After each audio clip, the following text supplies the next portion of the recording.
collection of Jewish magical texts which were given to mankind via psychic communion with a fallen angel called Raziel.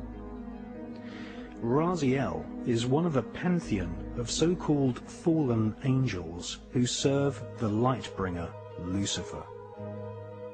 The Kabbalah describes the many angels and demons who inhabit the spiritual realm.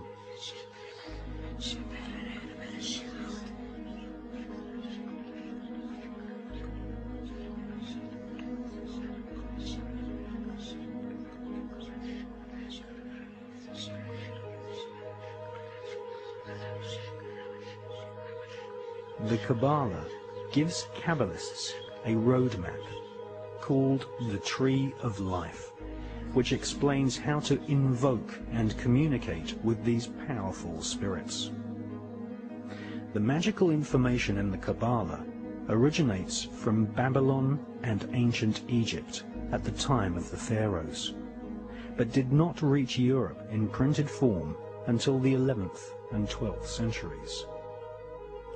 The sacred books of the Kabbalah are just a few thousand words long, but they contain complex descriptions of a spherical Earth, parallel universes, and the atomic nature of matter, ideas which have become common doctrine amongst modern physicists and astronomers.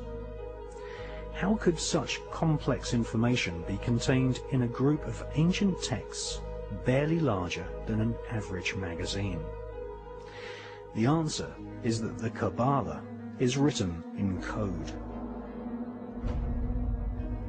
Codes are used to conceal multi-layered complex information which would later be studied by medieval alchemists. Sir Isaac Newton and many leading scientists studied the rich occult sciences within the Kabbalah.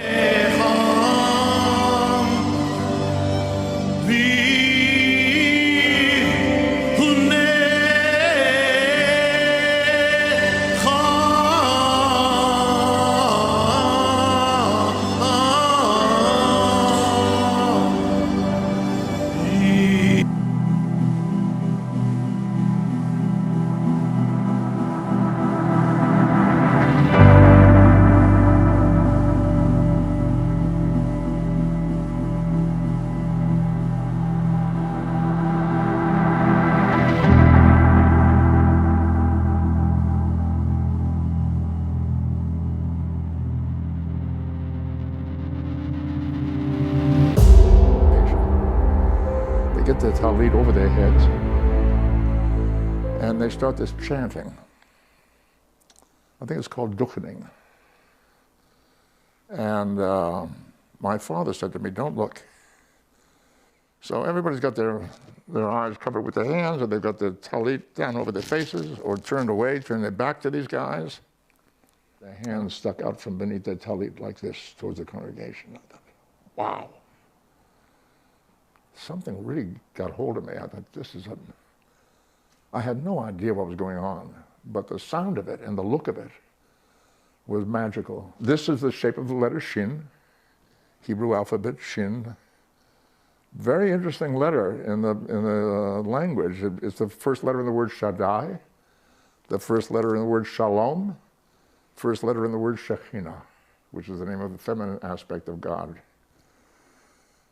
who supposedly was created to live amongst humans, the Shekhinah. Why you're not supposed to look came to me much, much later, much later. My wife Susan has a cousin who's a rabbi here in Los Angeles at Temple Israel. And I was telling him this story, and he said the reason you don't look is the legend is that during that benediction, Yevorechecho, the Shekhinah comes into the sanctuary to bless the congregation. And you don't want to see that because it's so powerful. You could really be seriously injured, or it could be fatal. So that's why you protect yourself by hiding your eyes. Don't look. I survived.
with this queen witch